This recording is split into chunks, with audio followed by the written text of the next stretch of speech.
একজন মা, একজন নেত্রী, 3 বারের প্রধানমন্ত্রী, গণতন্ত্রের মা কতটা জনপ্রিয় হলে তা জানা যায়, এত মানুষ হতে পারে তা ভাবা যায় না। আমি যেটা দেখাচ্ছি এটা একটি অংশে, ছোট্ট একটি অংশ।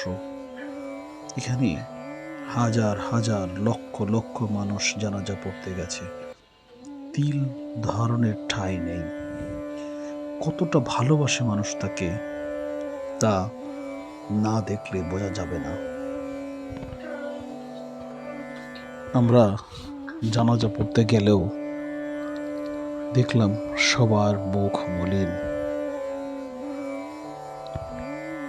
এখানে কারো মুখে হাসি নেই, চলে গেছে, চিরবিদায় নিয়ে চলে গেছে আমাদের প্রিয় নেত্রী, গণতন্ত্রের মা খালেদা জিয়া। আর কখনো সে আমাদের মাঝে আসবে না, কখনো তার বক্তব্য দেবে না, শুনতে পাবো না। খালেদা জিয়া মারা যাওয়াতে আমাদের দেশের জন্য কত বড় ক্ষতি হয়ে গেল তা বলে বোঝানো যাবে না। একজন অভিভাবক হারা হয়েছি আমরা, একজন গণতন্ত্রের মাকে আমরা হারিয়েছি।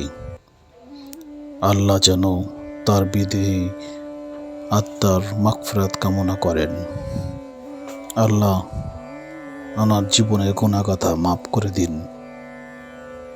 আমরা ওনার জন্য দোয়া করা ছাড়া আর কিছুই করতে পারবো না।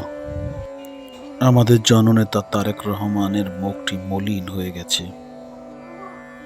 মা হারা, ভাই হারা, বাবা হারা, উনি যে কত কষ্টে আছে তা তাকে দেখেই বোঝা যায়।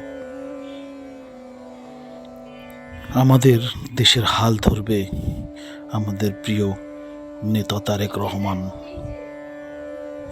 তার মুখের দিকে আমরা তাকিয়ে আছি। তার এই শোক কেটে উঠলে উনি আমাদের দেশের হাল ধরবে, এ আশায় আমরা আছি।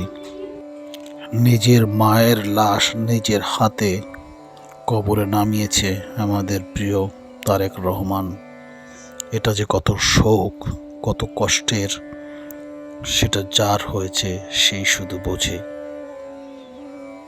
আমাদের সারা দেশটি এখন কাঁদছে। আমাদের জননেত্রী, গণতন্ত্রের মা আমাদের ছেড়ে চলে গেছে। এই শোক আমরা কিভাবে কাটিয়ে উঠব জানি না। আল্লাহ আমাদের শক্তি দাও। আমাদের প্রাণপ্রিয় জননেতা তারেক রহমান এবার নির্বাচনে জয়ী হয়ে আমাদের দেশটিকে ভালো দিকে নিয়ে যাবে, এটা আমরা আশা করি।